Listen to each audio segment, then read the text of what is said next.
Hello friends, welcome back to my channel approach differently. मेरा नाम नेहुल दवे है। मैं एक मैट्रिमोनियल लॉयर हूँ।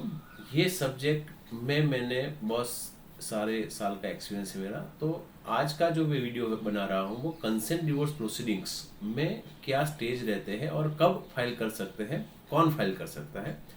तो ये वीडियो फ्रेंड्स बहुत ध्यान से देखना। उसमें from the date of filing से लेके लास्ट जजमेंट तक के सारे पॉइंट्स मैं आज बताने वाला हूँ। और ये वीडियो को जनरली जो जनरल पब्लिक है, जो डाइवोर्स प्रोसीडिंग्स करना चाहते हैं, उनके लिए बहुत यूजफुल है। और जो जूनियर लॉयर्स है उनके लिए भी ये बहुत ही यूजफुल साबित होने वाला है। तो फ्रेंड्स, आज का जो वीडियो है उसमें कंसेंट डिवोर्स प्रोसीडिंग्स जब फाइल करने के दोनों पार्टीज तैयार होते हैं, तो पहली बात आती है कि वो फाइल कब करेंगे। जैसे मान लो कि एग्जाम्पल के तौर पे हम लेते हैं कि जनवरी 2022 में मैरिज हुई है और दिसंबर 2022 तक दोनों साथ में रहे। फिर उन लोगों ने डिसाइड किया कि हम लोगों के बीच में बन नहीं रही है, बहुत ट्राई किया, तो now we can go for the consent divorce, right.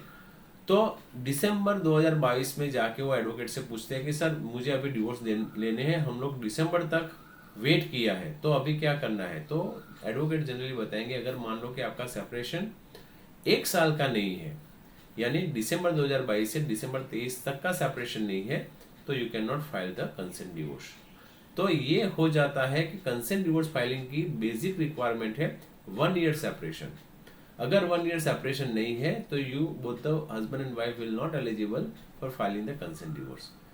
तो फ्रेंड्स, 1 ईयर सेपरेशन कंपलसरी है। लेकिन यहाँ पे अगर आप एडवोकेट्स को बता पाओ कि सर हमारा सेपरेशन भले ही दिसंबर 2022 से फिजिकल है, लेकिन मैरिज के 1 महीने के बाद हम लोग बीइंग हस्बैंड वाइफ नहीं रहे हैं साथ में, तो आप फरवरी 2022 से आपका सेपरेशन गिनवा के आप जून 2023 में या जुलाई 2023 में फाइल कर सकते हो, जिससे आपका 1 ईयर सेपरेशन हो जाएगा और आप फाइलिंग के लिए एलिजिबल हो जाओगे। तो ये बहुत टेक्निकल इश्यू है, इसको आप अच्छी तरह से समझ के इसको आप ड्राफ्टिंग में प्लीड कर सकते हो। सेकंड आता है कि 1 ईयर सेपरेशन के बाद आप एलिजिबल तो हो गए, लेकिन कोर्ट में कितना टाइम जाएगा। तो कोर्ट में फाइलिंग करने के बाद 6 महीना वेटिंग पीरियड है, स्टैट्यूटरी पीरियड। वो court wave of kin situation में करेगी उसके बारे में बताऊंगा आपको। लेकिन जो वेवर करना है अगर आपको, तो आपका 1.5 ईयर सेपरेशन होगा, तो ही जाके आपकी एप्लीकेशन में 6 महीने का टाइम कॉर्ड वेव ऑफ करके आपकी प्रोसीडिंग्स 2 या 3 महीने में कंप्लीट कर देगी। तो वेवर जो है वो किस सिचुएशन में होता है, आपके जो भी इश्यूज है उसमें आपको ड्राफ्टिंग में बताना है कि 1.5 ईयर से हम लोग अलग रहते हैं और हमारे बीच में इतने सारे इश्यूज मेजर हो चुके थे कि अगर हमने 1.5 ईयर्स उसको सॉर्ट आउट करने के लिए बहुत एफर्ट्स किया, फैमिली फ्रेंड्स उसके थ्रू मैंने किया, लेकिन नहीं हो रहा है, इसकी वजह से सर ये पिटीशन फाइल की है। और अगर मान लो कि इसको ज़्यादा हम लोग लिंगरिंग करेंगे तो और ज़्यादा कॉम्प्लिकेशंस लाइफ में आएंगे। तो ये 6 मंथ्स का पीरियड है, वो आप वेव ऑफ करो। उसके बारे में सुप्रीम कोर्ट ने लेटेस्ट जो जजमेंट दिया है, जिसके बेस पर ये 6 मंथ्स का टाइम वेव ऑफ हो रहा है, वो है जजमेंट अमरदीप सिंह वर्सेस हरविंद कौर का जजमेंट। ये आपको साइट करके आपको उसके जो इंग्रेडिएंट्स है, उसके जो कंटेंट्स है, वो आपको कोर्ट को कन्विंस करवा के वेव ऑफ करना है। तो फाइलिंग का मैंने बता दिया, वेव ऑफ का बता दिया। अभी आपने पिटीशन फाइल कर दी है, तो पिटीशन फाइल करने के बाद आपको क्या इंपॉर्टेंस पॉइंट्स ध्यान में रखने हैं। तो फाइलिंग के टाइम पे आपको हस्बैंड एंड वाइफ के जो भी इश्यूज है उसमें मेंटेनेंस, वाइफ की है या बच्चों की है, तो मेंटेनेंस की अमाउंट जो है वो स्पेसिफिक बतानी है आपको।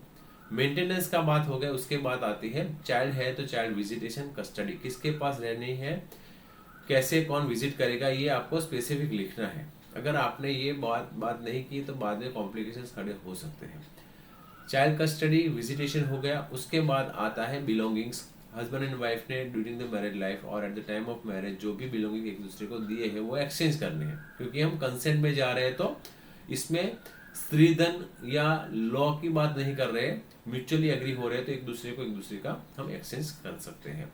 तो ये बात क्लैरिफाई करनी है।